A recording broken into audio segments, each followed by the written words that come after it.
Bonsoir à tous et d'abord merci pour votre fidélité, pour être venu me retrouver pour ce cours. Je crois que certains d'entre vous sont venus la semaine dernière déjà. Il y a eu un petit problème de communication avec l'administration sur le programme, mais enfin, j'espère que vous n'avez pas complètement perdu votre soirée. Lorsque j'ai été invité à rejoindre le Collège de France pour enseigner dans cette chaire de paléanthropologie, le contrat initial était de 3 ans. Et il semble que ça se prolonge. Et donc, au cours des 3 dernières années, en fait, pour ceux qui ont suivi le cours, nous avons parcouru l'évolution, sinon l'évolution des hominines en général, mais en tout cas l'évolution du genre Homo. Et donc, on est arrivé l'année dernière au dernier cours avec l'Anthropocène, c'est-à-dire l'époque actuelle. Et quand mon cours s'est terminé, quelques-uns m'ont demandé, des amis m'ont dit « Mais qu'est-ce que tu vas bien pouvoir raconter l'année prochaine ?» Alors, ce que je voudrais faire, justement, cette année, c'est vous parler d'évolution humaine, mais dans une perspective qui est très différente de celle qui a été la nôtre jusqu'à présent, et qui est peut-être aussi, pour vous, un angle d'attaque, une perspective qui est nouvelle, et j'espère que vous n'en serez pas trop déconcertés. Et puis aussi, j'inaugure un format qui est un format nouveau, puisqu'on va avoir 6 cours. Ce ne sont pas 6 cours hebdomadaires, vous avez vu dans le programme, ça s'interrompt de temps en temps. En particulier, la semaine prochaine, je serai sur le terrain au Maroc en train de chercher des fossiles. Et donc, on va se retrouver 6 fois pour 1h30. Donc, j'espère que vous me supporterez pendant 1h30. Ça va être plus long que d'habitude. Et puis, il y aura un colloque au mois de juin qui reprendra certaines des thématiques dont on va parler. Donc, pour cette année, je voudrais vous parler d'énergie. Vous pouvez vous demander, dans le fond, c'est quoi le rapport entre l'énergie et l'évolution humaine?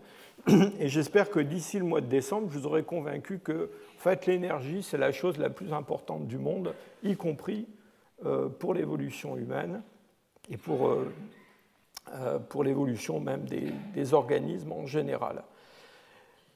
Cette énergie, c'est l'énergie évidemment qui est consommée par notre organisme pour différentes fonctions, mais c'est aussi l'énergie que nous extrayons de l'environnement pour faire d'autres choses, et on aura l'occasion d'en parler. Et ce que nous allons faire dans ces 6 cours, c'est dans le fond, explorer des fonctions différentes et voir comment les hommes gèrent un peu l'énergie pour satisfaire ces fonctions qui sont des fonctions biologiques et puis aussi parfois, encore une fois, des fonctions qui sont liées à l'environnement artificiel que les hommes ont créé autour d'eux. Donc aujourd'hui, on va parler plutôt de la reproduction. Et avant de se lancer dans la reproduction, si je peux dire, je vais être obligé de vous présenter quelques généralités. J'espère que ça ne sera pas trop fastidieux, mais disons qu'il y a des bases théoriques et puis des termes qu'il faut que vous connaissiez, sinon on ne va pas progresser de façon très claire. Et puis surtout, je crois que c'est peut-être possible de baisser un peu la lumière sur l'écran. Oui, voilà. Surtout, ce qui m'intéresse, dans le fond, c'est de vous montrer comment ces différentes espèces d'hominines qui ont existé au cours des 7 derniers millions d'années, et puis alors, surtout, en fait, le genre Homo, c'est-à-dire, disons, les 2 derniers millions d'années, comment, dans le fond, on a des stratégies différentes qui se sont développées dans ces différents groupes.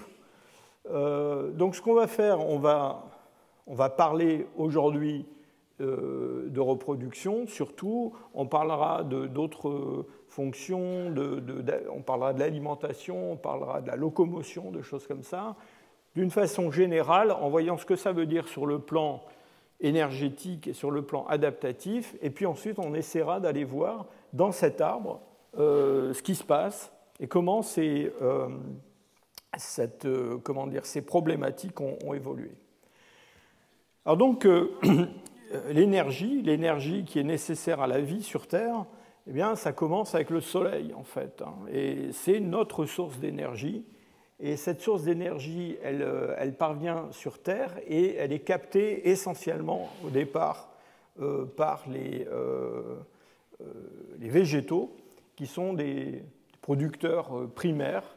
Et ces végétaux, dans le fond, grâce à des mécanismes chimiques, grâce à la photosynthèse, vont être capables d'emmagasiner cette énergie sous une forme qui est une forme moléculaire. Et donc, ils synthétisent des molécules à base de carbone, notamment, qui sont des molécules complexes et qui, dans le fond, emmagasinent cette énergie. Ces végétaux eux-mêmes sont consommés par des herbivores. Alors, avant quand même de continuer, je voudrais vous préciser que ça, c'est le schéma, je dirais, principal, le schéma essentiel. Il y a d'autres sources d'énergie possibles pour la vie que le Soleil. En particulier, il y a une énergie géothermique et il y a des producteurs primaires qui ne sont pas des végétaux, qui sont des bactéries, par exemple. Et on a des bactéries qui vivent dans des eaux chaudes, en milieu sous-marin ou pas, dans des environnements où il n'y a pas du tout de soleil, mais où il y a quand même une production de molécules organiques par des voies qui sont différentes de celles-là. Mais ça, c'est vraiment le schéma principal. Et puis alors, ces consommateurs, ils vont être eux-mêmes consommés par des prédateurs, pas tous, mais enfin certains, et il y a toute une série de niveaux qu'on appelle des niveaux trophiques. C'est une chaîne, je vais vous montrer ça dans un instant, de proies et de prédateurs. Et cette énergie, eh bien, elle va être transférée comme ça sur des niveaux trophiques de plus en plus élevés. Alors, à chacun de ces niveaux, ce qui se passe aussi, c'est qu'évidemment, il y a une partie de l'énergie qui est dissipée autrement que par la consommation par des prédateurs. Il y a des déchets qui sont produits par chaque niveau, puis il y a les animaux qui meurent, qui se décomposent. Et donc, il y a tout un cycle, en particulier qui met en jeu ce qu'on appelle des décomposeurs, qui vont, dans le fond, récupérer une partie de cette énergie qui va finir dans l'eau et qui va finir dans les plantes. Donc, il y a un cycle comme ça de cette énergie. Alors voilà ces niveaux trophiques dont je vous parlais tout à l'heure. On a au départ de l'énergie qui est de l'énergie solaire, qui est fixée par donc ces producteurs primaires. Et puis ensuite, on a toute cette série de niveaux trophiques, avec pour chaque niveau trophique une perte d'énergie sous forme de chaleur, parce que, en particulier, tous ces animaux, tous ces êtres vivants, ils respirent, il y a des processus physiologiques qui font qu'il y a une déperdition d'énergie. Encore une fois, ils meurent, ils se décomposent, cette décomposition elle-même produit de la chaleur, donc il y a toute une partie de l'énergie qui se dissipe comme ça, mais il y a une partie de l'énergie qui est transmise d'un niveau trophique à l'autre.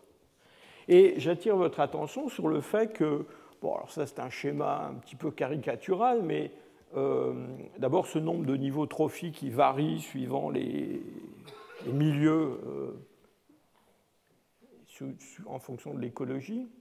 Quand même, ce qui est remarquable, c'est que en termes d'énergie qui est transmise d'un niveau trophique au niveau trophique suivant, eh bien, il y a une variation qui est une variation d'à peu près un ordre de grandeur. C'est-à-dire qu'il y a à peu près 1/10 de l'énergie trophique d'un niveau qui passe dans le niveau suivant. Et cela, bon, ça s'explique assez facilement. Pourquoi ? Bien parce que, comme je vous l'ai dit, il y a de l'énergie qui se dissipe sous forme de chaleur, il y a des déchets qui sont produits par tous ces animaux qui finissent par se décomposer, Et puis aussi, bon, toutes les souris de la Terre ne sont pas toutes mangées par des serpents, hein. Donc il y en a quand même qui mènent leur vie de souris tranquillement et dont l'énergie ne passe jamais dans le niveau trophique suivant. Et donc, voilà, elles mènent leur vie de souris. Et quand elles ont mené leur vie de souris, elles meurent, elles se décomposent. Et donc, cette énergie-là, elle ne passe pas dans le niveau suivant. Vous voyez quand même qu'ici, sur ce schéma, on a 5 niveaux trophiques. Et vous voyez qu'avec ces 5 niveaux trophiques, on passe d'à peu près 20 000 kilocalories par mètre carré par an produit dans un certain environnement. Au bout de 5 niveaux trophiques, on n'est plus qu'à 2 kilocalories par mètre carré et par an.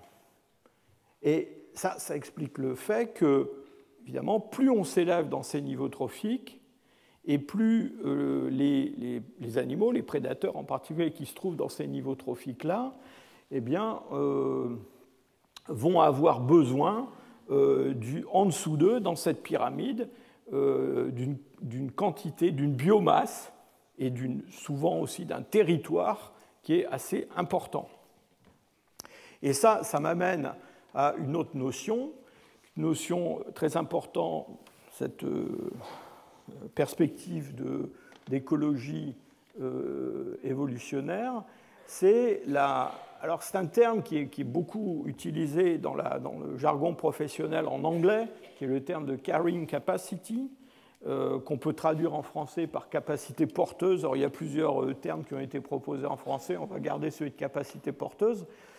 Alors cette capacité porteuse, c'est quoi? Eh bien, c'est la taille maximum d'une population de n'importe quoi qui peut vivre dans un milieu donné.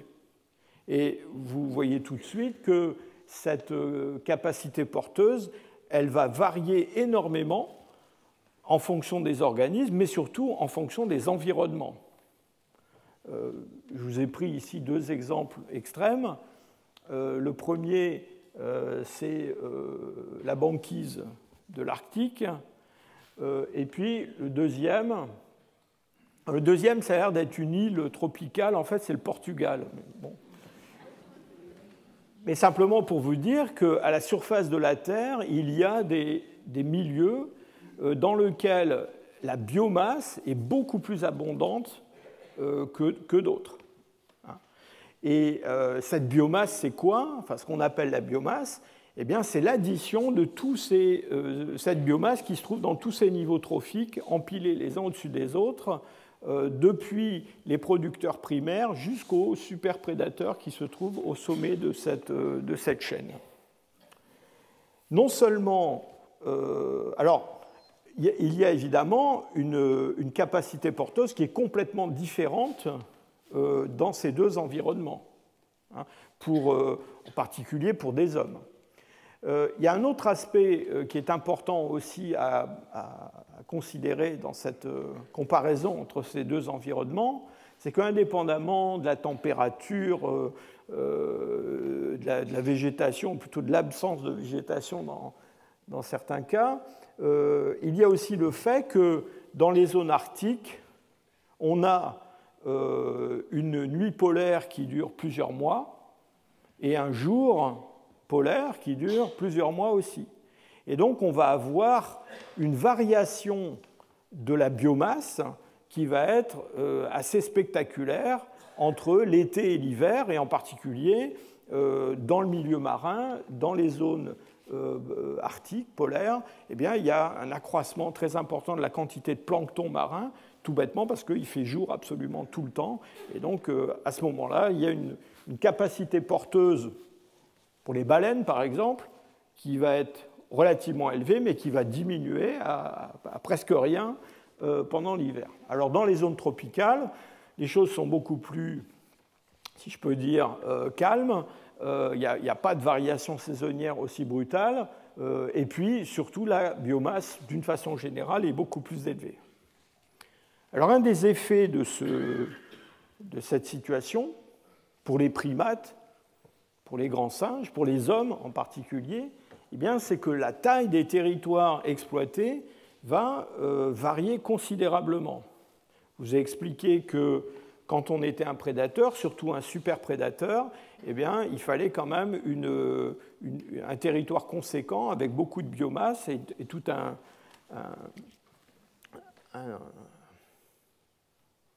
échelonnement de ces niveaux trophiques. Et on retrouve, en particulier dans la comparaison homme-chimpanzé, on trouve absolument l'expression de cette variation très importante de la taille des territoires exploités. C'est cette fameuse capacité porteuse. En gros, les chimpanzés qui sont des primates, qui sont des primates quand même essentiellement végétariens, même s'ils consomment un petit peu de viande, qui vivent dans des milieux tropicaux, se contentent de territoires qui sont des territoires de quelques kilomètres carrés, un petit nombre de kilomètres carrés. Quand on passe chez les hommes et surtout dans les groupes de chasseurs-cueilleurs, on a des tailles de territoires qui sont très variables, mais qui peuvent être très très grandes. Ne vous laissez pas abuser par l'échelle qui est sur le côté ici, c'est une échelle logarithmique. Ça veut dire que chaque fois qu'on passe un échelon, on change d'un ordre de grandeur, hein, on multiplie par 10 les chiffres.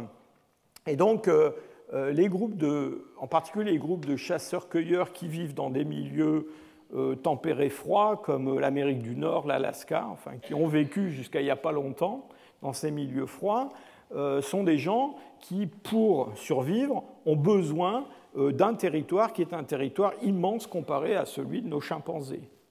On a des territoires, pour certains groupes de chasseurs-cueilleurs, qui sont des territoires de l'ordre de 60 000 km². 60 000 km², ça fait 200 km par 300 km. Donc c'est ce qu'il faut à ces gens pour, dans une année, dans un cycle de déplacement d'une année, c'est ce qu'il leur faut comme territoire pour exploiter l'environnement, en tout cas ce qu'il leur fallait tant qu'ils avaient une vie de chasseurs-cueilleurs. Alors une fois que nos chasseurs-cueilleurs, nos hommes, ont extrait de l'énergie de l'environnement sous forme de gibier, par exemple, qu'ils ont capturé, eh bien, cette énergie, elle va être consommée, et elle va être consommée essentiellement de deux façons. Alors, évidemment, la première chose qui vous vient à l'esprit, c'est peut-être l'activité physique. Et effectivement, il y a une partie de l'énergie que nous absorbons sous forme d'aliments qui est consommée sous forme d'activité physique. Alors, c'est une proportion qui est extrêmement variable d'un individu à l'autre. Ce n'est pas la peine d'insister. Des gens dont l'activité physique est assez modeste, pour ne pas dire quasiment nulle, et puis il y a des gens qui ont une activité physique très importante. Donc c'est assez difficile de donner des chiffres, mais disons en moyenne, sur une certaine quantité de calories extraites de l'environnement, on va dépenser quelque chose comme 30% de cette énergie pour l'activité physique. En fait, la grosse consommation d'énergie, c'est ce qu'on appelle le métabolisme basal. Et le métabolisme basal, c'est quoi? Eh bien, c'est l'énergie qui est nécessaire à votre corps pour rester en vie. C'est-à-dire, c'est l'énergie que vous dépensez quand vous êtes au repos, assis, sans activité physique, simplement en respirant. Vous n'êtes pas en train de manger, vous ne faites absolument rien, et vous êtes dans des conditions de neutralité thermique, disons entre 20 et 25 degrés. Et à ce moment-là, il y a à peu près 60% de ce que vous avez mangé à midi qui est consommé par votre organisme, par vos cellules. Alors vous voyez qu'il y a un petit 8% là, cette tranche verte, qui est de l'énergie qui est consommée en fait pour digérer les aliments. C'est ce qu'on appelle l'effet thermique de l'alimentation. Pourquoi? Simplement parce que ces aliments dont vous avez besoin pour alimenter votre métabolisme basal et vos activités physiques, eh bien, ces aliments ne se transforment pas spontanément en énergie dès qu'on les met dans la bouche. Il faut les mastiquer, il faut les digérer. Il y a tout un processus de conversion en énergie. Et même si le bilan final, évidemment, est très très positif, il faut consommer de l'énergie pour ça, et c'est ce fameux effet thermique de l'alimentation. Alors on va voir maintenant ce qui se passe avec ce métabolisme basal à l'intérieur de notre corps, mais avant, je voudrais insister quand même sur le fait que ce que je viens de vous montrer, je vous ai dit, c'est dans des conditions de neutralité thermique, sans activité particulière, etc. Évidemment, ça ne correspond pas de façon très réaliste à ce qu'est la vie réelle des hommes, et en particulier, je reviens à mes chasseurs-cueilleurs qui sont nos ancêtres. Et donc, toute cette extraction d'énergie de l'environnement et cette consommation d'énergie pour notre corps, elle va être modulée en particulier par l'environnement artificiel que les hommes créent autour d'eux. En gros, les hommes, ils aiment bien la neutralité thermique. Hein. Personne n'aime vraiment avoir froid, surtout froid comme ça, hein, ou très chaud. Et donc, les hommes ont construit des habitats, ont développé toute une technologie de vêtements, etc., pour, dans le fond, se rapprocher le plus possible de la neutralité thermique. Et ça, c'est à prendre en compte à côté de l'écologie.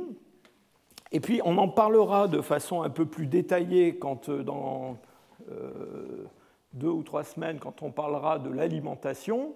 Il y a aussi une intervention humaine, en tout cas pour les hommes les plus évolués, sur les aliments pour réduire cet effet thermique de l'alimentation. Alors, en un mot, comment est-ce qu'on réduit l'effet thermique? On réduit au maximum l'énergie qu'on va consommer pour absorber des aliments. Alors d'abord, de façon mécanique, hein, c'est tout bête, hein, quand vous avez un steak dans votre assiette, vous le coupez en morceaux. Hein, vous n'essayez pas d'avaler le steak entier. Et déjà, ça, c'est le fait d'avoir un couteau et une fourchette, c'est une énorme économie d'énergie. Et donc, les hommes ont réduit leur système masticateur en particulier, parce qu'ils avaient des outils, des moyens de couper la viande, de la hacher, de la faire mariner, même de la faire pourrir, peut-être, on pense, etc., pour réduire déjà l'énergie mécanique nécessaire à l'absorption. Et puis ensuite, il y a la cuisson, alors qui contribue aussi à ces changements, je dirais, des propriétés physiques des aliments, mais surtout qui rend ces aliments plus assimilables et qui facilite l'extraction de calories de ces aliments. Il y a tout un tas d'aliments, en particulier d'aliments végétaux, qui seraient très difficiles à métaboliser si on ne les faisait pas cuire. Je ne sais pas si vous avez déjà essayé, quand vous étiez enfant, en jouant à la dinette, de manger une pomme de terre crue, mais ce n'est pas très recommandé. Il vaut mieux la faire cuire. Donc une fois cette énergie absorbée par le corps, donc je vous ai dit, elle va être dépensée sous forme d'activité physique, effet thermique de l'alimentation, et puis le gros morceau, c'est le métabolisme basal. Et ce métabolisme basal, eh bien, il varie énormément suivant les parties de l'organisme qui sont concernées. Donc on a des organes qui sont des organes très gourmands en énergie et d'autres organes qui le sont beaucoup moins. Vous voyez, par exemple, les tissus adipeux, là, ici, c'est pas mal. Ça ne consomme pas grand-chose en énergie. C'est des tissus, justement, qui, eux, stockent de l'énergie et qui n'en consomment pas beaucoup pour leur maintenance, si je peux dire. Mais par contre, il y a des parties de l'organisme qui sont extrêmement gourmandes en énergie, en particulier le cerveau. Alors ici, sur ce diagramme, c'est le chiffre de 17% qui est donné. On donne plus souvent un chiffre proche de 20%.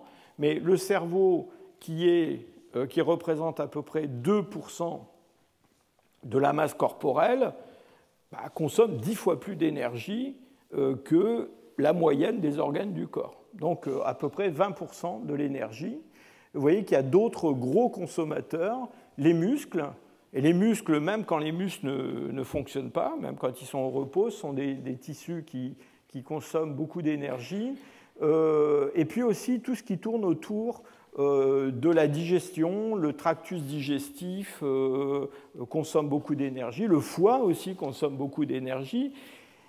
Et quand nous parlerons de ces problèmes-là en ce qui concerne l'évolution du cerveau, vous verrez que, dans le fond, en grande partie, l'évolution humaine, en particulier au cours des 2 derniers millions d'années, elle s'est traduite par tout un processus d'adaptation qui a consisté à réduire la consommation énergétique de certaines parties de l'organisme, les muscles par exemple, ou le tractus digestif, pour la réallouer au cerveau et se permettre d'avoir un cerveau de plus en plus gros.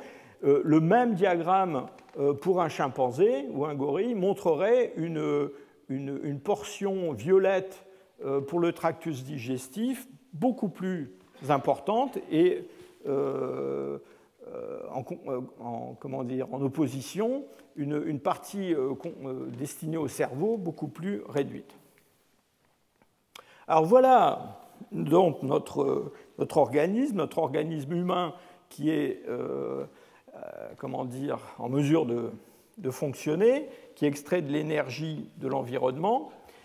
Et cette énergie, en fait, au cours de la vie, elle va être allouée à des grandes fonctions. Alors quand je parle de grandes fonctions, je ne vous parle plus d'organes à l'intérieur du corps, mais dans le fond, de fonctions qui rendent la vie possible. Et non seulement la vie possible, mais surtout la perpétuation de la vie possible. Et ces 3 grandes fonctions, en fait, sont assez simples à comprendre. La première, c'est la croissance, c'est-à-dire que entre le moment où il y a un œuf qui est fécondé et le moment où on a un être adulte capable de se reproduire, eh bien, il y a ce qu'on appelle la croissance et le développement. Et ça, c'est quelque chose qui coûte de l'énergie. Donc, pendant toute cette phase de notre existence, eh bien, il y a une grande partie de l'énergie qu'on extrait de l'environnement et qui part dans notre métabolisme basal, qui va, d'une façon ou d'une autre, servir à la croissance. Et puis ensuite, quand un être devient mature, adulte, eh bien, à un moment donné, il va bien falloir qu'il se reproduise. Et cette reproduction, ça coûte. Hein. Alors, ça n'a pas l'air, mais ça coûte la reproduction, de différentes façons. J'ai un ami qui disait que ça coûtait de l'argent même. Et puis il y a une troisième fonction qui est très importante, c'est la réparation. Alors en anglais, on parle de maintenance. Je me suis rendu compte qu'en français, ce n'était pas toujours évident à comprendre, donc je préfère parler de réparation. C'est quoi la réparation ? C'est-à-dire que notre corps, une fois qu'il s'est développé, qu'il a grandi, eh bien, il s'abîme. Il s'abîme au niveau cellulaire, l'ADN s'abîme, des tas de choses s'abîment. Et donc, il y a tout un mécanisme d'entretien, de réparation constante du corps. Et ça aussi, ça coûte de l'énergie. Et dans le fond, on peut regarder l'adaptation des organismes de façon très très haute, c'est-à-dire sans s'intéresser spécialement à leur anatomie, à leur alimentation, à leur locomotion, des choses comme ça, comme simplement, dans le fond, des stratégies différentes d'allocation d'énergie à ces différentes grandes fonctions. Et c'est ce qu'on appelle la théorie des histoires de vie. Alors là encore, c'est la traduction d'un anglicisme. En anglais, on parle de life history. Alors quand on parle des histoires de vie, il ne s'agit pas de l'histoire de nos vies à tous. Il s'agit, dans le fond, de cette modélisation, de cette théorisation des stratégies d'allocation d'énergie à ces différentes fonctions. Donc voilà comment ça se passe, j'allais dire un peu plus dans le détail. Je vous ai expliqué qu'il y a une extraction d'énergie de l'environnement qui est produite par des producteurs primaires. Et donc cette énergie, elle est extraite par l'organisme. Il y a une partie de cette énergie qui va être stockée, en particulier chez nous, sous forme de de gras, enfin, de matière grasse. Alors, bon, on la met de côté, mais elle va être consommée à un moment ou à un autre. Enfin, on espère qu'elle va être consommée. Elle devrait être consommée à un moment ou à un autre. Et donc, c'est quand même quelque chose qui, à un moment donné, va se retrouver dans le circuit. Pendant la première partie de la vie, jusqu'à l'âge adulte, dans le fond, il y a l'essentiel de l'énergie, si je peux dire, va être investi dans la croissance, parce que c'est ce qui est vital, c'est ce qui est important. Il faut devenir adulte pour pouvoir se reproduire et produire les générations suivantes. Et une fois la croissance terminée, donc quand on passe à l'âge adulte, alors là, il va y avoir cette fameuse activité physique dont je parlais tout à l'heure, mais surtout ces deux grandes fonctions de reproduction et de maintenance, de réparation. Alors je vous ai dit que la reproduction, ça coûtait. D'abord, ça coûte de façon différente pour les mâles et pour les femelles, et ça varie aussi d'une espèce à l'autre. Chez les mammifères, les mâles produisent beaucoup plus de gamètes que les femelles. Et puis, ils font des tas de trucs, vous savez, les cerfs qui se battent, par exemple. Ça coûte de l'énergie aux cerfs de se battre. Et puis, il faut produire des bois pour se battre. Et les bois, ça coûte de l'énergie aussi. Donc, tout ça, ça se paye d'une façon ou d'une autre. Donc, il y a un coût de la reproduction qui n'est pas juste produire des gamètes et les placer au bon endroit. C'est tout un comportement qu'il y a autour de ça. Et puis alors, la maintenance, donc je vous ai expliqué, bon, c'est essentiellement ce métabolisme basal. Il faut se défendre contre des agents pathogènes, donc il y a des réactions immunitaires. Il y a la réparation des cellules, il y a la réparation de l'ADN. Tout ça est en jeu. Alors quand on regarde le monde animal autour de nous, eh bien, on se rend compte que il y a des stratégies adaptatives très diverses qui ont été mises en œuvre par différents organismes pour allouer de l'énergie à ces différentes fonctions. Et la valeur adaptative, le succès reproducteur, si vous voulez, on pourrait dire simplement le succès de chaque espèce, en fait, dépend en grande partie de cette stratégie. Alors, dans le monde animal, en particulier autour de nous, il y a des stratégies absolument extrêmes qui ont été mises en œuvre. Là, je vous montre deux photographies qui sont deux exemples très différents. Alors, l'éphémère, tout le monde connaît ça, c'est un insecte qui fait quelques centimètres, qui produit des larves qui vivent dans le milieu aquatique. Ces larves, elles vivent pendant plusieurs mois, voire plusieurs années, dans le milieu aquatique, jusqu'au jour où elles vont se métamorphoser en adultes, enfin, ce qu'on appelle un adulte. Et cet adulte, eh bien, il va vivre seulement quelques heures. Il n'a pas de tube digestif, il n'a pas d'appendice masticatoire ou quoi que ce soit. Ça ne lui sert à rien parce que l'investissement d'énergie dans la maintenance, c'est zéro.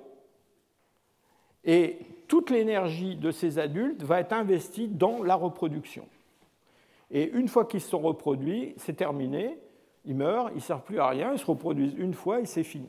Donc là, on a un exemple d'espèce qui investit énormément dans la reproduction et, en tout cas, dans le stade adulte, pratiquement rien du tout dans la maintenance, dans la réparation. Alors, à l'autre extrême, on a ces éléphants, alors qui sont des animaux, alors d'abord d'une taille bien plus considérable que les éphémères, donc eux, ils ont investi dans la croissance. Donc, ils sont devenus très gros, ils vivent très longtemps, et contrairement à nos éphémères, ils n'ont que très peu de petits. Ils en ont un tous les quelques années, et ils vont en prendre soin.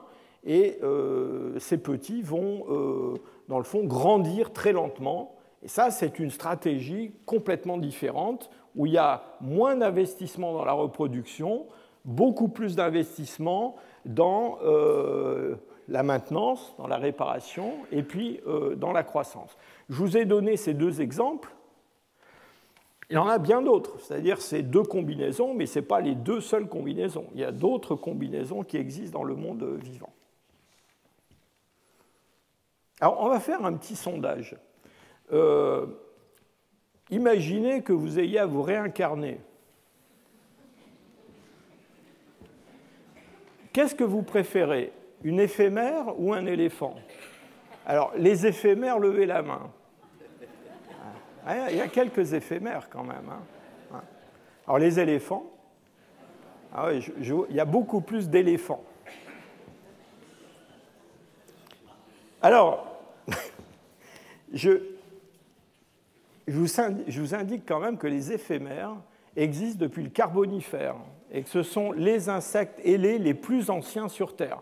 Donc, les éphémères s'en sont pas mal sortis quand même. Hein. Mais vous avez quand même raison, en fait. Et la raison, c'est que, dans le fond, quand je vous dis qu'il y a des stratégies différentes d'allocation de l'énergie à différentes fonctions, ben oui, mais tout le monde n'a pas à sa disposition la même quantité d'énergie. Et donc ça explique le paradoxe suivant, c'est-à-dire que les gens qui ont des voitures de luxe ont aussi des grandes maisons. Et ce n'est pas parce qu'ils ont choisi d'avoir plutôt des grosses voitures que des grandes maisons, ils veulent les deux. D'accord ? Et ils veulent les deux. Donc, en fait, si vous vouliez vous réincarner, plutôt qu'un éléphant, je vous conseille de vous réincarner dans un homme riche. Et c'est... Enfin, évidemment, c'est une blague, mais ce que je veux vous dire simplement, c'est que dans ce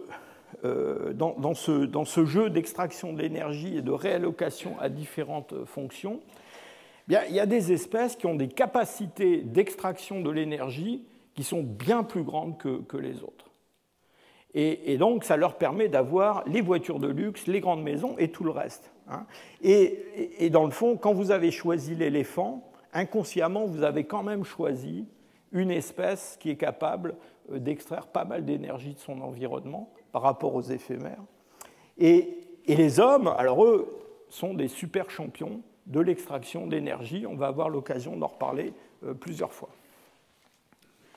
Alors, il y a un aspect qui est important à garder en tête dans toutes ces discussions sur les théories de l'histoire de vie, c'est l'aspect temporel. C'est-à-dire que quand je vous dis qu'une espèce investit plus dans la reproduction, ou plus dans la croissance, ou plus dans la réparation, ce n'est pas seulement quantitatif à un temps donné. Hein. Ce n'est pas seulement le nombre de petits, par exemple, qu'on produit. C'est aussi quelque chose qui se mesure dans la durée. Et si j'ai pris deux espèces théoriques, hein, qui ont, en termes de métabolisme basal, d'adaptation, une grande similarité, et simplement, vous voyez qu'il y en a une qui met beaucoup plus longtemps à devenir sexuellement mature et à se reproduire. Et donc, celle-là, l'espèce A, en fait, si on considère pas seulement l'énergie à un moment T, mais l'énergie cumulée dans le temps pour l'investissement dans la croissance, eh bien, c'est une espèce qui investit beaucoup plus dans la croissance et moins dans la reproduction que l'espèce B. Alors, les biologistes qui s'intéressent à l'évolution et qui essaient de comprendre comment ces différentes adaptations fonctionnent s'intéressent à un grand nombre de traits adaptatifs, et on pourrait en lister énormément, mais je vous en ai listé 7 qui sont vraiment importants, et on va discuter de certains d'entre eux.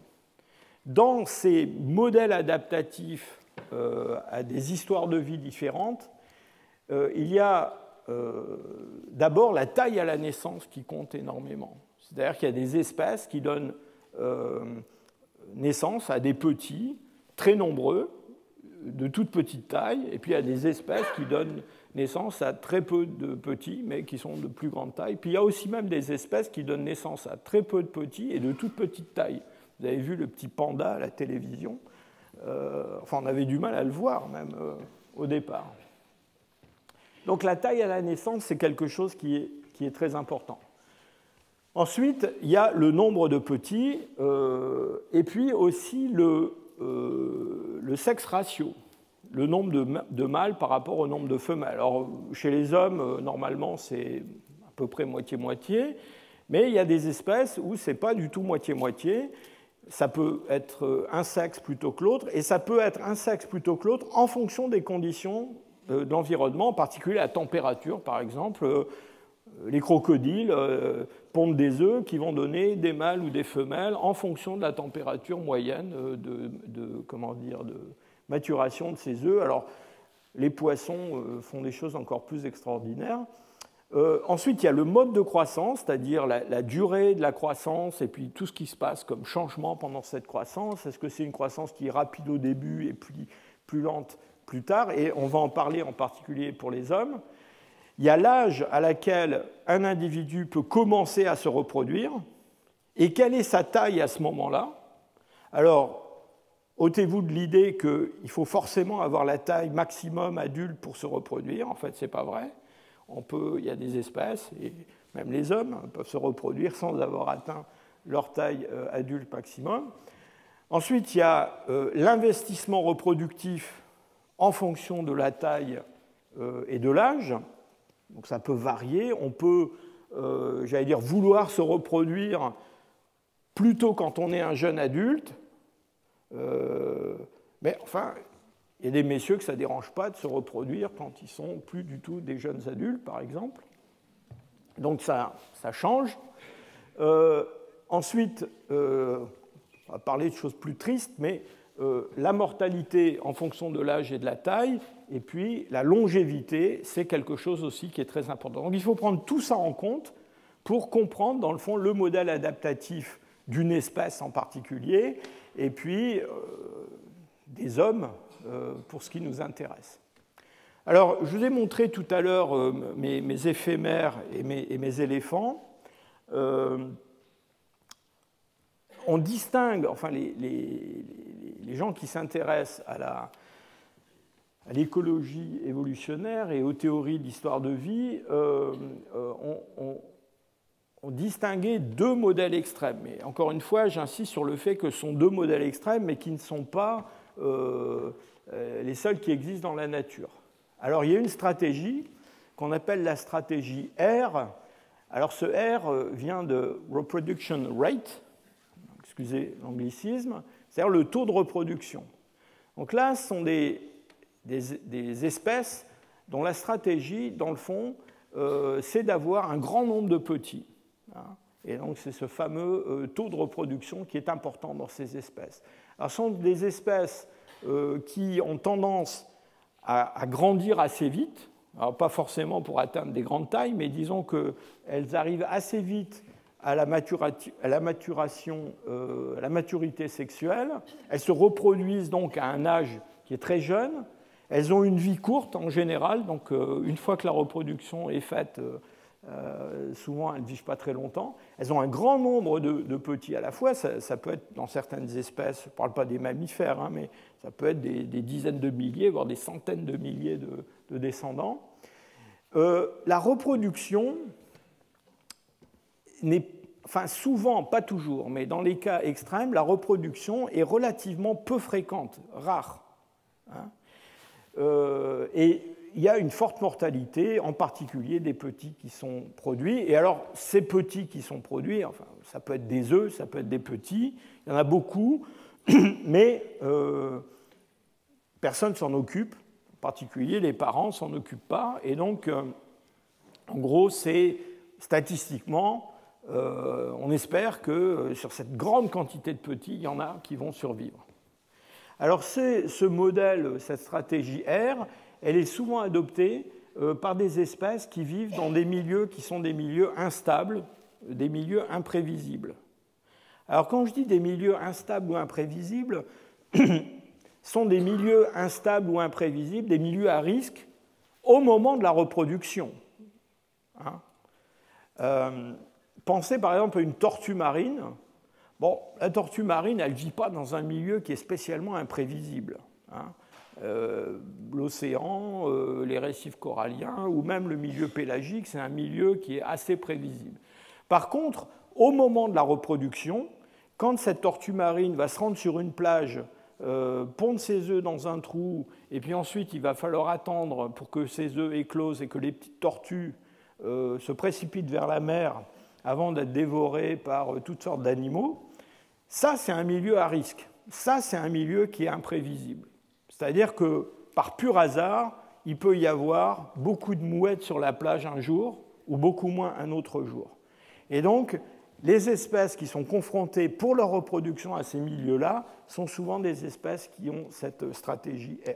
Alors, il y a une autre stratégie qu'on appelle la stratégie K, toujours un anglicisme, ça vient de carrying capacity, ce K.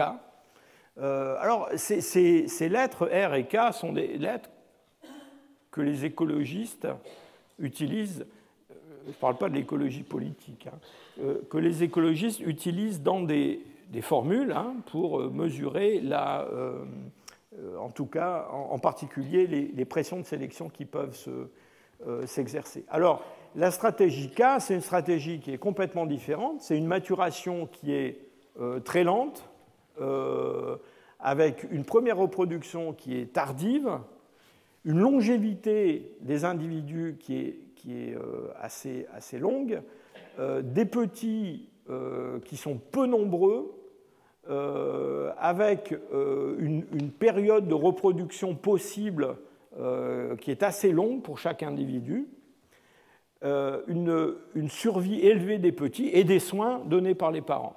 Donc ça, c'est les éléphants. Et puis c'est nous. Donc les hommes sont, si je peux dire, des super cas. Ils sont à l'extrême de ce type adaptatif. Et au moment de leur reproduction, en général, sont des espèces qui se trouvent dans des milieux qui sont relativement prévisibles et qui sont des milieux qui présentent un risque faible. Alors les hommes peuvent vivre dans des milieux qui sont des milieux risqués, mais en tout cas, en général, ils s'arrangent quand ils se reproduisent pour garder leur progéniture dans un environnement justement qui est débarrassé au maximum du risque. Alors, ce qui est important, c'est que non seulement ces deux modèles ne sont pas deux modèles uniques, il y en a d'autres qu'on ne va pas détailler parce qu'ils sont assez loin des hommes. Surtout, ce qui est important, c'est qu'il y a un continuum en fait, entre le modèle stratégie R et le modèle stratégie K. Donc, il y a des espèces qui trouvent des compromis différents. Vous avez ici, sur ce petit schéma à droite, différentes espèces, et vous voyez ces chiffres sous chaque silhouette, c'est le nombre d'œufs fécondés par an pour chaque espèce. Alors vous voyez qu'on part de l'huître avec 500 millions d'œufs fécondés par an. Alors, il n'y en a pas beaucoup qui survivent, mais milieu extrêmement imprévisible pour les œufs et à très grand risque. Et puis, à travers des poissons, des amphibiens, des mammifères, eh bien, on s'achemine vers le modèle K extrême, qui est un modèle où là, on va avoir un petit tous les 5 ans, 10 ans, voire plus.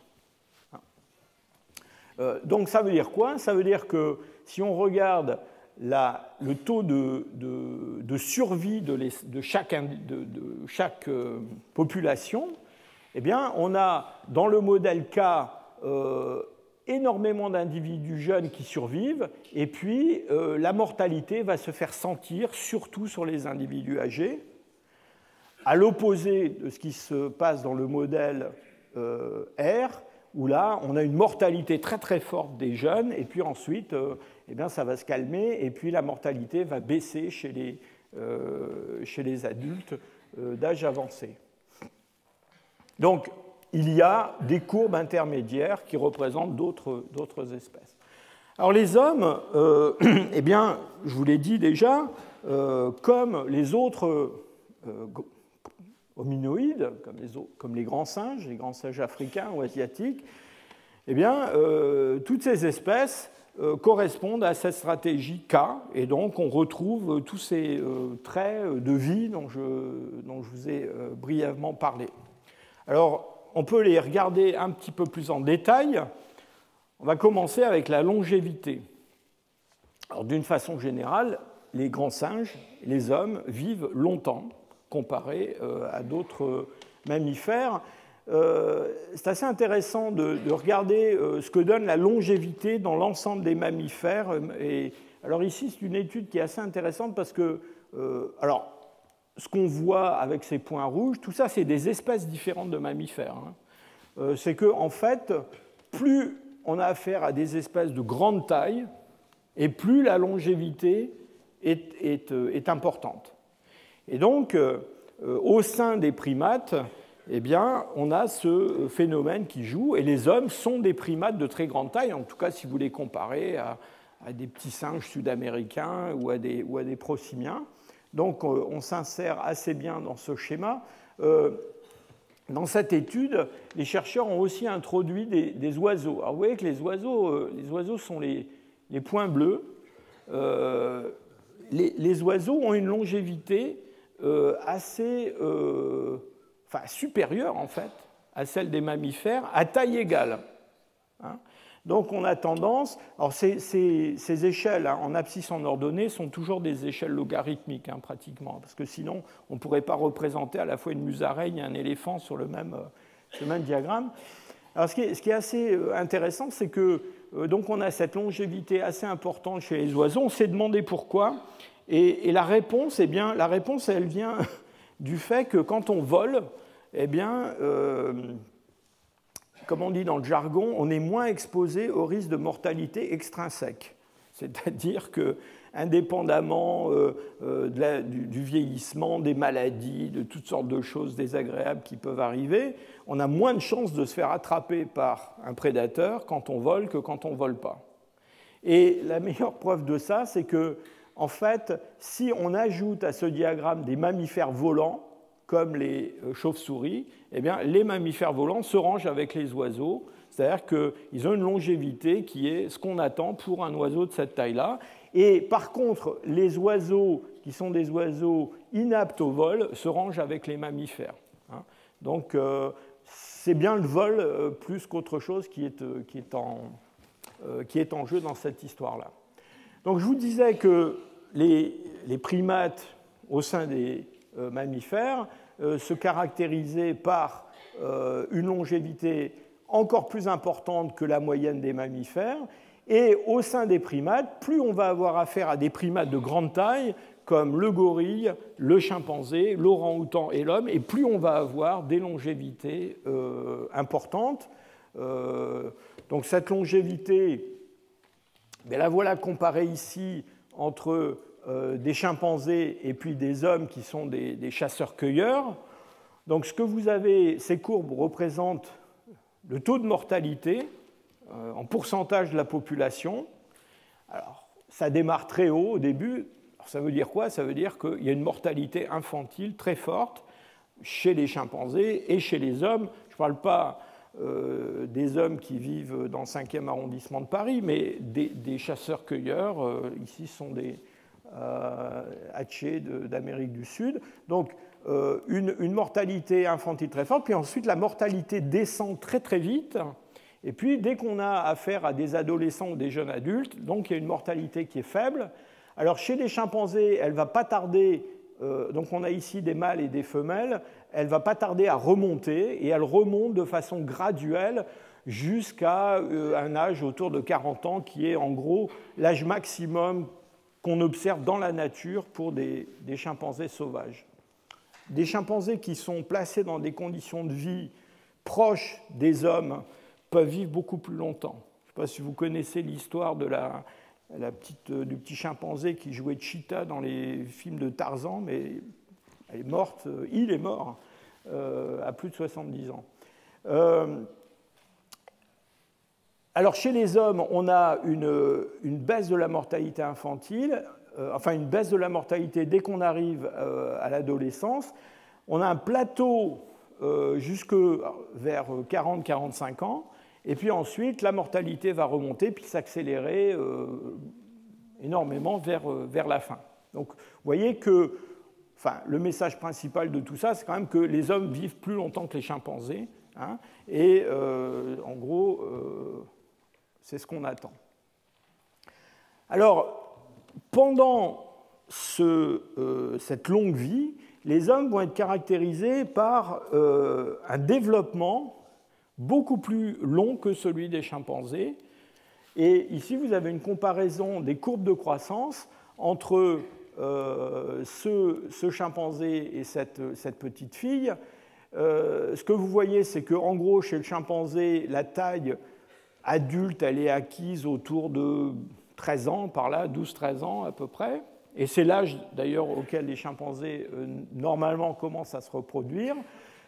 Pour notre petite fille, alors surtout si c'est un petit garçon, là c'est beaucoup plus long, c'est vers 18-20 ans que la croissance se termine.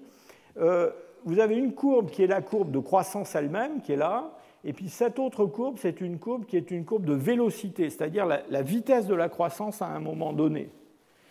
Vous voyez quelque chose de tout à fait particulier et différent entre les chimpanzés et les hommes, c'est qu'il y a ici, chez les hommes, une période entre, disons, 12 et 16 ans où la croissance va s'accélérer énormément.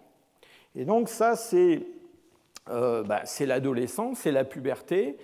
Et chez les hommes, c'est un moment où la croissance va s'accélérer de façon très, très importante.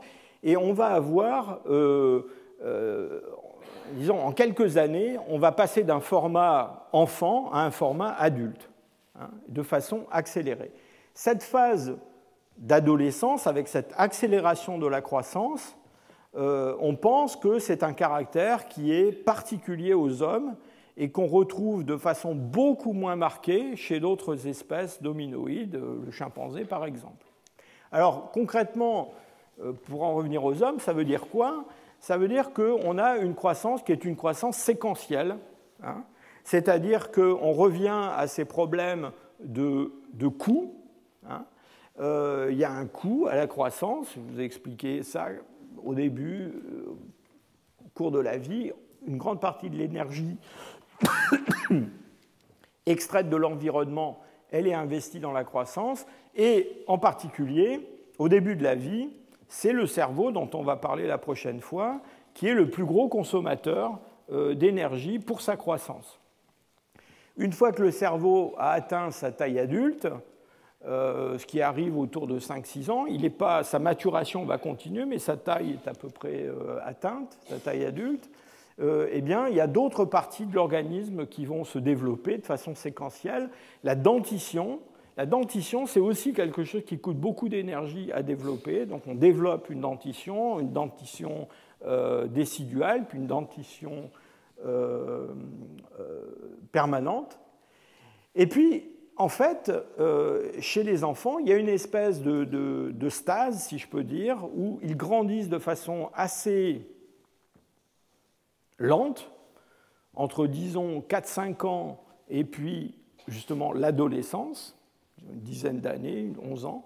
Et puis, quand ils vont s'approcher de la puberté, là, leur croissance va s'accélérer énormément. Donc, on a une accélération de la croissance somatique, et puis ils vont rentrer presque tout de suite après dans la vie reproductive, ou en tout cas la possibilité de vie reproductive. Alors, on s'est beaucoup interrogé sur cette histoire d'accélération de la croissance au moment de l'adolescence. Alors, il y a deux explications. Une explication, c'est effectivement cette croissance séquentielle, c'est-à-dire cet investissement dans la croissance de parties différentes de l'organisme. Il y a probablement autre chose, surtout chez les garçons. Vous vous souvenez que c'est surtout chez les garçons qu'on voit ce pic d'accélération, et qui est lié au fait que, dans le fond, alors c'est vrai chez les hommes, on va dire primitifs, nos chasseurs-cueilleurs ou les ancêtres de nos chasseurs-cueilleurs. C'est vrai aussi dans d'autres espèces de primates, c'est qu'il y a une compétition entre les mâles qui est une compétition assez forte pour l'accès aux femelles. Et cette compétition, ça peut être une compétition violente. D'accord ? Et donc, dans le fond, pour un individu mâle surtout, qui s'approche de l'âge de la maturité sexuelle, eh bien, dans le fond, c'est un peu risqué de rester entre le format enfant et le format adulte trop longtemps. Et donc, quand on s'approche de la maturité sexuelle, là, j'allais dire pour des raisons quasiment de survie, il vaut mieux acquérir le format adulte le plus rapidement possible. Et donc, il y a une espèce de croissance retardée, de croissance somatique, avant la puberté. Dès qu'on rentre dans la puberté, il y a une croissance accélérée pour atteindre le format adulte le plus rapidement possible. En gros, enfin, pour dire les choses un peu brutalement, c'est pour ne pas se faire casser la figure parce qu'on tourne autour des filles. Hein, d'accord ? Et donc, il faut... voilà. Alors, quand on compare l'histoire de vie de nos chimpanzés et de nos hommes, donc on voit effectivement qu'il y a une durée de la vie qui est plus grande chez les hommes, qu'il y a une entrée dans la vie reproductive qui est beaucoup plus précoce chez les chimpanzés que chez les hommes. Mais alors, il y a quelque chose qui est assez intéressant et curieux, c'est qu'en fait, la ménopause est à peu près au même âge chez les chimpanzés et chez les hommes, enfin chez les femmes. Et ça veut dire quoi ? Eh bien, ça veut dire que, dans le fond, la durée de la vie reproductive chez les femmes, chez les hommes femelles, eh bien, elle est relativement courte par rapport à ce qu'on trouve chez les autres primates. Et ça, c'est quelque chose qui est une espèce de paradoxe sur lequel on a beaucoup spéculé. Et vous allez voir qu'il y a des explications adaptatives à ça. Alors, d'abord, ce qui est intéressant, encore une fois, de remarquer, j'insiste sur ce point, c'est que ce raccourcissement relatif de la période féconde, c'est un raccourcissement, si je peux dire, par l'avant, c'est-à-dire par l'âge de l'entrée dans la reproduction. Ce n'est pas un raccourcissement par une entrée plus précoce dans la ménopause. Et un des avantages de cela, c'est que, dans le fond, on va avoir des gens qui vont, enfin des femmes qui vont rentrer dans la reproduction alors qu'elles sont, j'allais dire qu'elles ont bénéficié d'un long développement, d'un soutien de leur environnement social et familial qui est très très prolongé, d'une éducation, et qui sont, je dirais, plus susceptibles de donner vie à des enfants qui vont survivre que cette pauvre petite chimpanzé qui a 9-10 ans et qui va pour la première fois se reproduire. Et ce qui se passe chez les hommes, c'est que, enfin encore une fois chez les femmes plutôt, c'est que quand on compare donc la fécondité, c'est-à-dire le nombre, en gros le nombre de petits par année, et qu'on compare ce qui se passe chez nos femelles chimpanzés et nos femmes, eh bien c'est que bien qu'on ait une période de reproduction à l'échelle de la vie qui soit plus courte chez les femmes, finalement la fécondité elle est plus élevée. Et donc on a une courbe qui s'étale sur une durée moins longue, avec un début qui est un début beaucoup plus tardif que chez les chimpanzés, mais ensuite, si je peux dire, on se rattrape parce qu'on a une fécondité beaucoup plus élevée que les chimpanzés. C'est-à-dire que par année, en moyenne, ces femmes qui vivent dans des populations naturelles, on va dire, eh bien, elles vont avoir plus de petits au cours de leur vie que nos femelles chimpanzés. Alors, comment est-ce que c'est possible ? Eh bien, et alors, vous remarquerez autre chose, c'est que vous voyez que chez les femmes, il y a vraiment un pic de la fécondité au début de l'âge adulte. Et donc, ensuite, avec une décroissance. Alors que chez les chimpanzés, on a quelque chose qui est plus une espèce de plateau entre l'entrée dans l'âge adulte et puis la ménopause.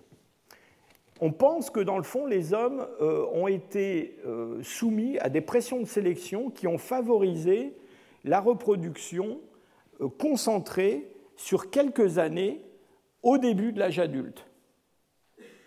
Et pourquoi on a cette concentration de la reproduction chez les femmes au début de l'âge adulte? Eh bien parce que c'est là qu'elles ont le plus de chances de donner, d'une part, naissance à des enfants qui sont viables, qui présentent peu de risques, et pour elles-mêmes, c'est aussi la période de la vie qui est la période où elles courent le moins de risques avec l'enfantement, alors que, vous voyez qu'à la fin, et ça a été observé chez les chimpanzés en particulier, à la fin de la période reproductive, ça se complique. Alors comment est-ce que c'est possible d'avoir plus de fécondité en ayant une période reproductrice plus courte?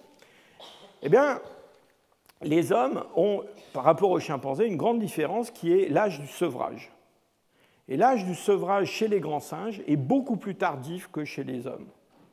On a chez les chimpanzés des âges, alors ça sont des diagrammes qui ont été établis à partir de courbes isotopiques, où on mesure en gros quel genre d'aliments les petits chimpanzés absorbent, combien ils absorbent en particulier de lait maternel par rapport au reste. Et vous voyez que ces courbes, alors le sevrage, c'est pas quelque chose d'abrupt, c'est une transition. C'est une transition qui dure assez longtemps. Mais enfin, elle dure assez longtemps, mais disons que chez les chimpanzés, le sevrage complet, c'est rarement terminé avant 4 ans, voire un petit peu plus. Et ce chiffre peut être beaucoup plus élevé chez d'autres grands singes. Par exemple, chez les orang-outans, on a des sevrages qui interviennent à 6 ans, voire plus tard. Et la grande différence avec les hommes, c'est que les hommes, eux, ont en moyenne, dans des sociétés traditionnelles pré-industrielles, un sevrage qui commence autour de 6 mois, quelque chose comme ça, mais qui va se terminer beaucoup plus tôt, et avec souvent un sevrage qui est fini autour de 2 ans et demi, c'est terminé. Et donc à ce moment-là, ces femmes qui ont sevré leurs enfants, leurs bébés, eh bien, peuvent se reproduire à nouveau et avoir un autre enfant. Et ça, les chimpanzés ne peuvent pas le faire. Et donc l'intervalle entre les naissances est beaucoup plus court chez les hommes, dans ces populations pré-industrielles, qu'il n'est chez les autres grands singes. Alors, ça a des implications de toutes sortes dont on aura l'occasion de reparler, mais une des implications, c'est que les enfants humains grandissent dans des fratries peuvent grandir dans des fratries assez importantes. Alors que notre femelle chimpanzé, elle a seulement un petit à la fois, et ce petit, elle va s'en occuper jusqu'à ce qu'il soit complètement indépendant, capable de se nourrir par lui-même, et personne d'autre ne va s'en occuper. D'accord ? Alors que les femmes ont des enfants d'âge différents qui cohabitent dans la même fratrie, et surtout, elles sont capables, si je peux dire, de convaincre les autres adultes de participer à l'entretien et à la nourriture de ces enfants. Et ça, c'est, si je peux dire, le coup de génie adaptatif des hommes que les autres grands singes n'ont pas réalisé, c'est-à-dire que nous sommes ce que l'on appelle des reproducteurs coopératifs, c'est-à-dire qu'à l'échelle d'une vie, quand on regarde les transferts d'énergie entre les différents membres d'une famille, eh bien, on voit que, dans le fond, cet enfant qui est en cours de croissance, il va être nourri par sa mère, mais assez vite, elle va partager ce fardeau avec la grand-mère, le grand-père, le père, et d'ailleurs n'importe qui est capable de fournir de l'énergie pour aider à la croissance, en particulier à la croissance du cerveau, qui est très coûteuse, de cet enfant.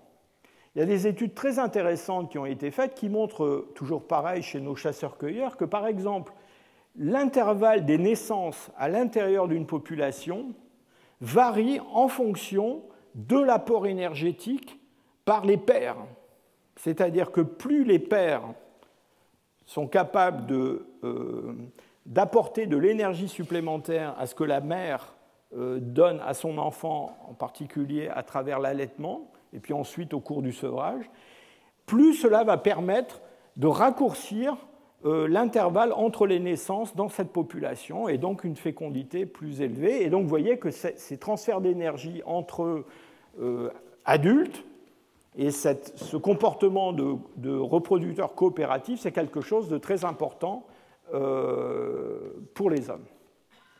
Alors parlons maintenant de cette relation entre la fécondité et la taille. Alors, des diagrammes comme ça, il y en a énormément dans toutes les études sur l'histoire, les traits de vie et les théories d'histoire de vie. On a une relation, vous vous souvenez qu'on a une relation entre la longévité et la taille des individus. Eh bien, on a aussi une relation entre la taille des individus et leur fertilité. Alors là, c'est une relation inverse. Vous vous souvenez de mes éléphants? Plus on a affaire à des êtres qui sont des êtres de grande taille, plus il est coûteux de produire des petits, qui ne sont pas si petits que ça, et donc plus la fécondité va baisser. C'est quelque chose qu'on observe au sein des mammifères en général et au sein des primates en général. Vous voyez ici toujours des échelles logarithmiques, à gauche des petits singes, ici des hommes. Vous voyez que le taux de fécondité de ces hommes est quasiment 100 fois plus bas que celui de nos petits singes, enfin pas tout à fait 100 fois, mais est considérablement réduit par rapport à celui de nos grands singes, de nos petits singes. Alors, ce qui est absolument remarquable dans ces stratégies d'histoire de vie, c'est que non seulement on voit des adaptations différentes, des stratégies différentes d'une espèce à l'autre, mais on voit même au sein d'une espèce des stratégies différentes d'une population à l'autre en fonction de leur environnement. Et je vous ai choisi ici un exemple qui est une étude qui a été menée il y a quelques années sur la relation entre la taille des enfants dans une population à l'âge de 5 ans. C'est une mesure de la taille des enfants. Hein. Bon, on aurait pu prendre la taille à la naissance ou autre chose, c'est un peu pareil. Et puis la fécondité. Et vous voyez que tous ces points qui représentent des populations différentes de chasseurs-cueilleurs eh bien, s'organisent suivant une distribution où on voit nettement ce qui joue à l'échelle transspécifique au sein des mammifères ou transspécifique à l'échelle des primates entre des populations humaines. Et donc on a ici à gauche des pygmées qui vivent dans la forêt équatoriale, qui sont des populations qui ont des enfants qui sont de toute petite taille, mais qui ont un taux de fécondité beaucoup plus élevé que ces Yanomamo qui vivent dans la forêt équatoriale sud-américaine, qui ont des enfants beaucoup plus grands, mais qui ont beaucoup moins d'enfants. Et donc, ce n'est pas juste du hasard, c'est lié à des adaptations de ces populations à des conditions de milieu différentes, et en particulier, vous vous souvenez de mon histoire de voitures de luxe et de grandes maisons, de la capacité d'extraire de l'énergie de différents environnements qui varient en fonction des milieux, des paysages. Alors il y a un autre moyen, un autre aspect qui est intéressant de regarder en termes de fertilité, c'est un petit peu différent de la taille, c'est le métabolisme basal dont je vous ai parlé au début. Alors évidemment, ce métabolisme, il est en grande partie lié à la taille, on l'a déjà vu. Et vous voyez que dans ce diagramme, les hommes sont là, les femmes sont là, comparés à des grands singes. Alors ces mesures sont pondérées en fonction de la taille. Évidemment, un gorille, ça dépense beaucoup d'énergie, mais si on divise l'énergie d'un gorille par le nombre de kilos de gorille, et qu'on ramène tout ça à une taille moyenne de mâles de 55 kg et de femelles de 45 kg, vous voyez que les hommes ont des traits très particuliers, c'est-à-dire qu'au sein des primates de grande taille, ce sont eux qui consomment le plus d'énergie. Alors, par leur métabolisme basal, mais aussi à cause de leur activité quotidienne, de leur activité physique. La partie gauche du diagramme est un peu triste. Jaune, c'est du gras. Hein. C'est-à-dire que non seulement on consomme beaucoup d'énergie, mais on stocke beaucoup aussi sous forme de graisse. Cette énergie, bon, vous allez voir que la fécondité varie avec ce métabolisme basal. Alors, ces chiffres qui peuvent vous paraître un petit peu théoriques, on peut les ramener à quelque chose qui va peut-être être plus parlant pour vous. Un homme, c'est une ampoule de 100 watts, à peu près. C'est-à-dire la consommation pour le métabolisme basal et puis une activité, j'allais dire, normale du corps, ça correspond à la consommation énergétique de 100 watts. Si vous ne faites rien de particulier, si vous montez un escalier, 200 watts. D'accord ? Donc, on peut voir les populations humaines comme des populations d'ampoules de 100 watts. Et on peut regarder quelle est la fécondité de différentes espèces animales en fonction de cette fameuse consommation d'énergie. Et on voit une chose qu'on a déjà vue avec la taille, qu'on a déjà vue avec d'autres facteurs, c'est-à-dire que la fécondité diminue avec la consommation d'énergie. Plus on a affaire à des organismes qui consomment de l'énergie, moins ils vont avoir de petits. Toujours pareil, échelle logarithmique. Donc on a les mammifères ici en bleu. Vous voyez que les primates sont encore moins féconds que les autres mammifères, à consommation d'énergie égale. Pourquoi ? Parce que ce sont des mammifères à grand cerveau, on va revenir là-dessus, et le cerveau, ça coûte cher. Nos chasseurs-cueilleurs, ils sont là. Donc ils sont au bout de la distribution des primates. Ils sont parmi les primates qui sont, disons, qu'une fécondité assez faible, mais vous voyez qu'ils sont quand même au-dessus de nos chimpanzés, de nos gorilles, de nos orang-outans, à cause de notre histoire d'intervalle des naissances qui nous permet, si je peux dire, de rattraper notre handicap de ce côté-là. Alors, ce qui est intéressant dans cette étude de Moses et Brown, c'est qu'ils ont eu l'idée de prendre en compte non seulement le métabolisme basal ou l'énergie dépensée pour l'activité physique, mais aussi l'énergie dépensée, extraite de l'environnement et dépensée pour autre chose. Par exemple, faire cuire de la nourriture. Par exemple, avoir une mobilette, ou une voiture, ou prendre l'avion. D'accord ? Et on peut mesurer tout ça et ajouter ça au métabolisme basal et à l'activité physique. Alors là, inutile de dire qu'on est très très loin des 100 watts. Hein ? C'est-à-dire qu'on a des populations humaines où la consommation par tête, par individu, dépasse les 10 000 watts. D'accord ? Au Canada, aux États-Unis, on est plutôt autour de 12 000, 13 000, 14 000 watts de consommation par tête. Et ce qui est absolument passionnant, c'est que, dans le fond, quand on regarde la fécondité dans ces sociétés qui consomment autant d'énergie par individu, eh bien, on a des sociétés qui se rangent sur la même droite de régression que celle que l'on a déjà établie pour les primates. Et concrètement, ça veut dire quoi ? Ça veut dire que notre américaine des classes moyennes qui consomme 12 000 watts, eh bien, elle a le taux de fécondité d'un primate qui ferait à peu près 30 tonnes. C'est ce que prévoit la courbe et c'est ce qu'on observe dans la réalité, c'est-à-dire un taux de fécondité d'un peu moins de 2 enfants par femme, c'est-à-dire à peu près un petit en moyenne tous les 15 ans. Alors, elles les ont sur une période plus rapprochée, mais à l'échelle de la vie, ça donne ça.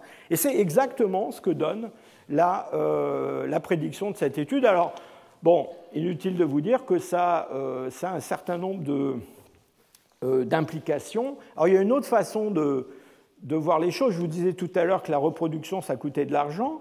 Il y a des gens qui ont étudié ça d'un autre point de vue, qui est le coût d'un enfant. Combien coûte un enfant, hein ?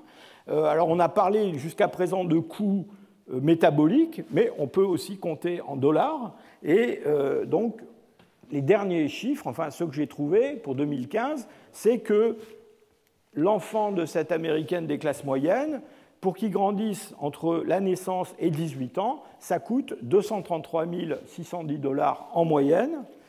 Et compte tenu des revenus des classes moyennes, on peut difficilement avoir plus de 2 ou 3 enfants par famille, puisque après c'est un fardeau financier qui n'est pas possible à porter.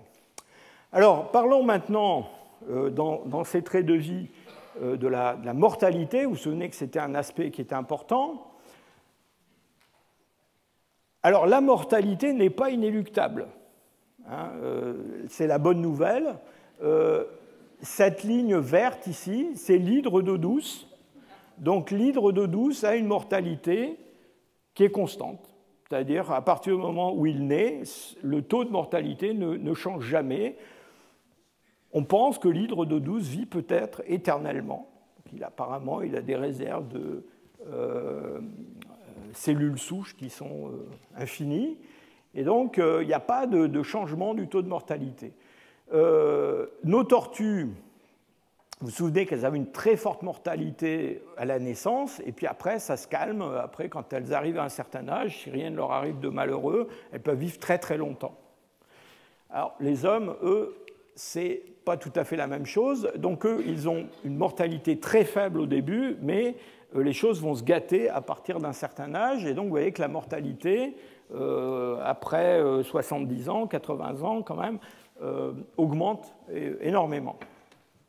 Alors, ces données sont des données qui sont importantes pour ces stratégies d'histoire de vie. Ce qui est important à propos de la mortalité, c'est quand même quand on parle des hommes, c'est de se rendre compte que cette très longue vie, cette espérance de vie, c'est quelque chose qui est relativement récent dans l'évolution humaine. Disons que le fait d'avoir des centenaires, une grande quantité de gens âgés dans la société, c'est un phénomène historique. Hein. En fait, vous avez ici la courbe qui montre l'évolution de l'espérance de vie entre 1840 et aujourd'hui. Vous voyez que 1840, on était à 45 ans d'espérance de vie en Europe. Et d'ailleurs, ce qui est intéressant, c'est que les estimations qu'on a pour les chasseurs-cueilleurs qui vivent dans la nature, ce dont on a beaucoup parlé déjà, eh bien, c'est une espérance de vie qui n'est pas très différente de l'espérance de vie qu'on a en Europe au XVIIIe siècle, au XVIIe siècle. Donc, il ne s'est pas passé grand-chose de ce point de vue-là en termes d'espérance de vie pour les hommes. Et ce qu'on a donc qui s'est passé au cours du XIXe siècle essentiellement, c'est d'abord une réduction très très forte de la mortalité infantile. On l'a quasiment éliminée. Donc, c'est ce qui a fait augmenter l'espérance de vie à la naissance. Et puis, plus récemment, c'est la réduction de la mortalité des gens âgés. Donc, alors, il y a un débat entre les démographes. Il y a des gens qui pensent qu'il n'y a aucune raison que cette courbe ne s'arrête. D'ailleurs, vous voyez ici des prédictions des Nations Unies qui ont été faites en 1980, en 1990, en 2000. Donc, tous les 10 ans, on est obligé de faire des prédictions sur 10 ans d'espérance de vie supplémentaire, en gros. Et puis, il y a des gens qui pensent que non, il y a un jour, on va atteindre un plateau et que cette espérance de vie ne va pas augmenter. Alors, cette grande espérance de vie des hommes, elle pose un certain nombre de problèmes du point de vue de l'évolution, du point de vue de l'adaptation. Qu'est-ce que ça veut dire de vivre très très longtemps? Alors, on a vu que la longévité, ça fonctionnait avec tout un tas d'autres aspects, d'autres traits de vie, la masse corporelle, la fécondité, la taille du cerveau, des tas de choses comme ça. Mais quand même, il y a un paradoxe, et le paradoxe, c'est chez l'homme, et en particulier chez la femme, il y a une très longue survie après la période reproductive. Et du point de vue darwinien, c'est un petit peu compliqué à expliquer.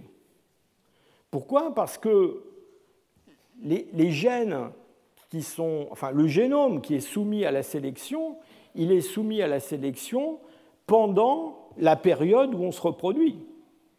C'est ce qui va faire qu'on va avoir un succès reproductif plus ou moins grand. Mais une fois qu'on ne se reproduit plus, c'est assez difficile d'expliquer comment on a pu sélectionner une partie du génome qui, dans le fond, rallonge la vie après la période sélective. Et ça, c'est un sujet qui fait débat depuis à peu près une vingtaine d'années. Donc, vous voyez, chez nos chimpanzés, on a une survie qui décline régulièrement, avec en fait une mortalité, enfin disons une espérance de vie qui correspond en gros à l'âge de la ménopause. C'est-à-dire que dans la nature, il y a très peu de femelles chimpanzés qui sont dans une période post-reproductive et qui sont toujours là. Hein. Alors chez les hommes, pas du tout. Alors ici, ce sont des chasseurs-cueilleurs. Juste par curiosité, je vous montre les Japonais, parce que là, c'est vraiment extravagant. Enfin, les Japonaises. Hein. Donc vous voyez, les Japonaises, donc la courbe bleue, paf, elles se reproduisent quand elles sont de jeunes adultes, qu'elles ont 25-30 ans, donc elles ont leurs enfants. Et puis après, elles vont vivre, voilà, c'est 102 hein, ce qu'on lit là en bas. Hein. Donc elles vont vivre très très très longtemps avec une courbe de survie qui est extraordinaire et une mortalité, bon, ma foi, qui doit augmenter à un moment quand même vers la fin. Mais vous voyez qu'il y a quand même une grande partie de la vie qui s'allonge, pendant laquelle ces japonaises ne se reproduisent pas. Et ça, on a du mal à expliquer ça. Alors, il y a des tas de gens qui se sont intéressés à cette question-là. Une des hypothèses qui a eu un énorme succès au cours des 20 dernières années, c'est ce qu'on a appelé l'hypothèse de la grand-mère. Grandmother hypothesis. Alors, c'est quoi cette histoire de grand-mère?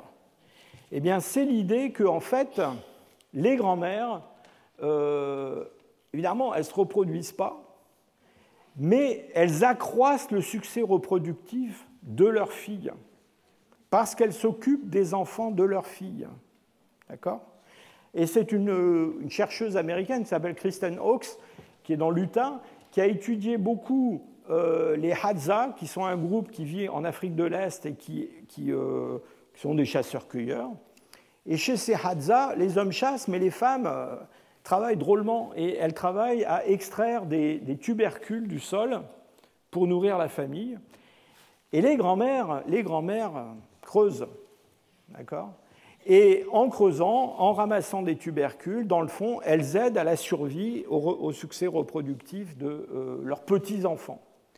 Alors, je dois dire d'abord, d'une façon générale, cette histoire de survie à la ménopause, c'est quelque chose qui est très particulier aux hommes. En fait, dans la nature, il y a assez peu d'espèces où on trouve ça. Alors, je vous ai trouvé quand même un exemple, qui est un exemple très connu, qui est celui des baleines à dents, des orques, des baleines tueuses.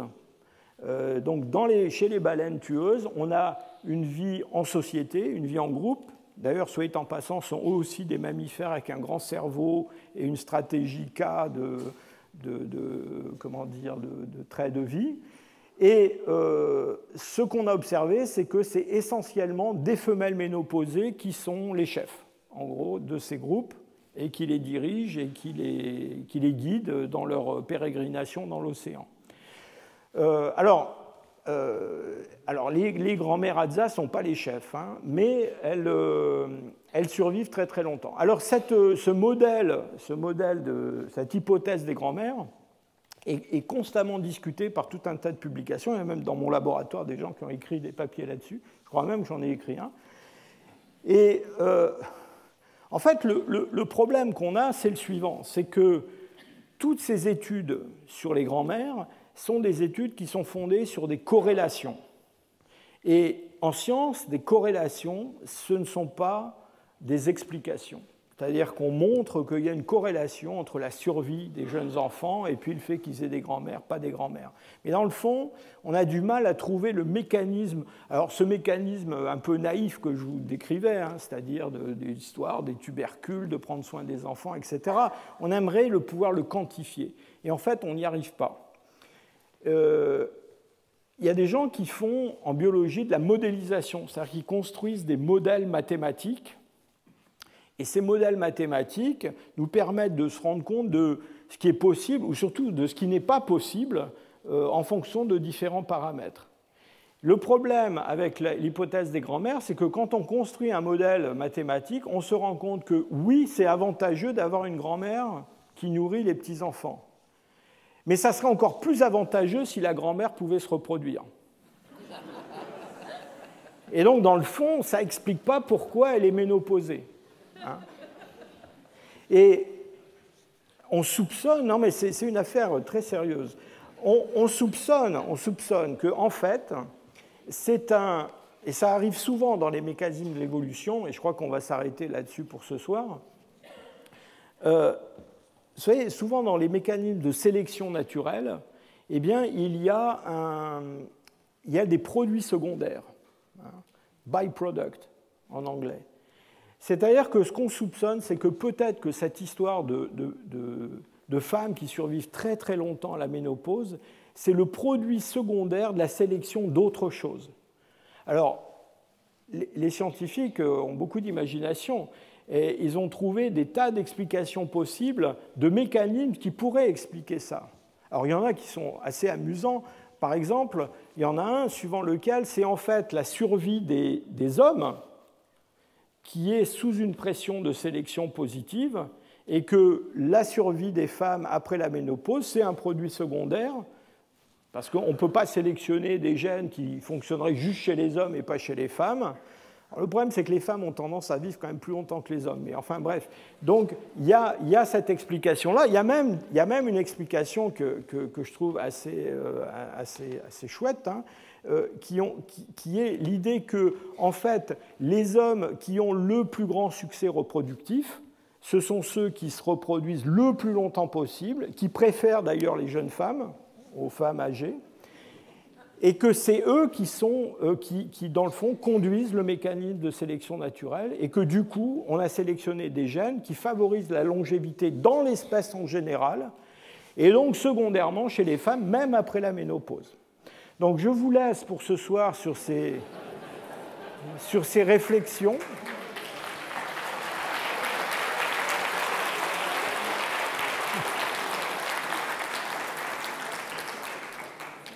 C'est la première fois que je vous fais un cours d'1h30, mais vous ne savez pas à quoi vous avez échappé.